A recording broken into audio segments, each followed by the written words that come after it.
Anak negeri, ada yang pernah makan kembang tahu? Enak kan? Seperti ini proses pembuatannya.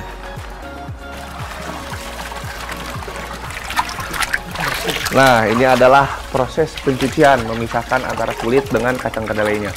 Nah, ini yang jadi kembang tahunya. Ini kulitnya ini dibuang. Terus ya, Kang? Cuci di Kang atuh, Kang. Ya, sebelum masuk ke dalam proses penggilingan, kedelai harus direndam selama semalaman terlebih dahulu, supaya mudah dihancurkan. Cuci sampai benar-benar bersih, lalu giling sampai halus menggunakan mesin ini anak negeri. Kedelai yang dipakai biasanya hanya yang berukuran besar saja ya, karena kedelai dengan ukuran ini paling banyak mengandung protein, jadi bisa lebih banyak menghasilkan kembang tahu. Setelah digiling, barulah masuk ke dalam proses penyaringan.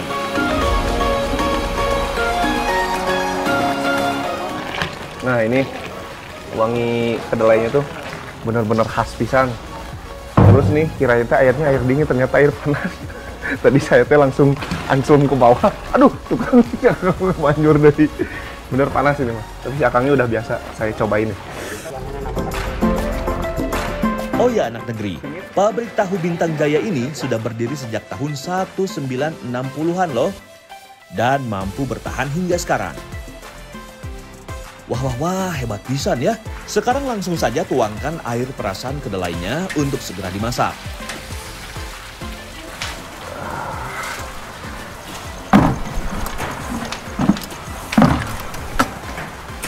Nah, ini proses pengembangan tahu sekitar 30 menit ya, Kang ya? Ya. Baru bisa berkembang si kembang tahunya tuh. Gimana besar kecil apinya. Wih, ini sih besar sekali tempat masaknya. Anak negeri, kalau jadi pekerja pembuat kembang tahu harus tahan panas ya. Karena proses pemasakan ini masih menggunakan tungku tradisional yang mengandalkan panas dari kayu bakar. Sehingga suhu di sekitar juga ikut panas. Setelah 30 menit, barulah kembang tahu akan muncul. Sini anak negeri, lihat kembang tahunya. Nah, kalau proses ini memang harus membutuhkan keahlian khusus untuk memotong lalu meniriskan kembang tahunya. Uniknya, angkatan pertama kembang tahu biasanya memiliki harga yang lebih mahal karena memiliki rasa yang lebih kuat. Kalau kembang tahu ini sih cukup diangin-anginkan saja supaya kering. Nah, setelah kembang tahu digantung dan diangin-anginkan, selanjutnya kembang tahu masih harus dijemur terlebih dahulu. Nah, jadi biasanya proses penjemuran kembang tahu itu 2 jam juga udah kering. Tapi kata si Akangnya, Kang, 1 hari untuk packagingnya baru bisa dimasukin gitu. Sebenarnya 2 jam juga udah kering, cuman butuh 1 hari untuk packagingnya gitu. Oh ya anak negeri, kembang tahu yang dijemur ini adalah masakan kedua. Karena biasanya kandungan protein tahu sudah berkurang, yang membuat proses pengeringannya lebih lambat. Jadi harus dibantu melalui proses penjemuran. Dalam sehari, pabrik tahu Bintang Jaya ini mampu memproduksi ribuan kembang tahu loh. Kemudian kembang tahu akan dikirim ke sejumlah daerah di Indonesia. Wah, meni loba pisan euy. Gimana, Kang? Ya, sekarang beberes. Ya kembang tahu terus jadi jadi kering ya, Kang ya. Terus gimana, Kang?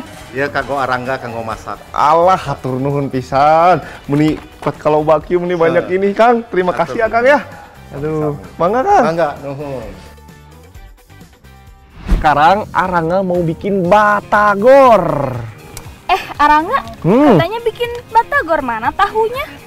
Neng, kan pakai kembang tahu, bukan pakai tahu biasa. Sekarang mah pakai kembang tahu. Sok sekarang mah kita liatin prosesnya. Ayo, Bu, urang masak enak mah. Ini dia semua bahan untuk membuat batagornya anak negeri. Simpel bukan?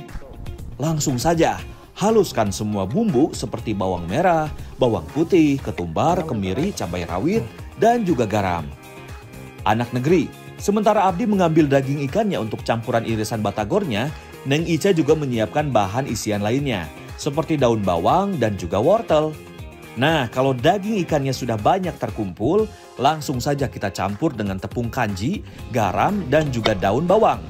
Terakhir, tambahkan air panas supaya adonan tepung bisa mengental dan lembut. Aduk-aduk sampai benar-benar tercampur rata, lalu isikan deh ke dalam kulit kembang tahunya. Oh ya, tapi sebelumnya kembang tahu harus direndam dulu ya menggunakan air panas. Nah, seperti ini jadinya anak negeri. Kembang tahu yang tadinya kering jadi lembek deh. Wih, lihat si Neng, jago juga ya ternyata bungkus adonan menggunakan kembang tahunya. Ya lumayan lah, mirip kok dengan yang dijual di restoran-restoran sana.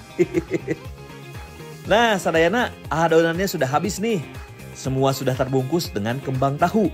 Sekarang waktunya proses penggorengan. Proses penggorengan pun gak usah lama-lama. Asal warnanya sudah cakep mah, angkat aja. Karena kalau gosong bisa merubah rasa. Selain itu, isian batagornya juga bisa menjadi keras.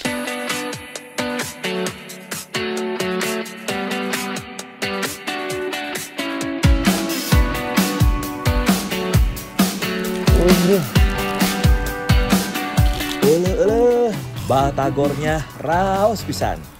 Kenyal di dalam, renyah di luar. Sungguh perpaduan yang sempurna.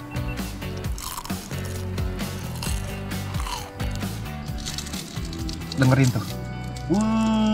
Kriuk pisan ini rasanya nih waktu dimakan.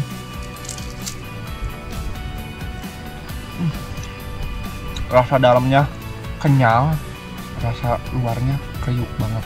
Bumbunya meresap, garamnya pas, manisnya juga ada. Terus rasa wortelnya enggak keras. Pokoknya mah apa nih? Raos pisan.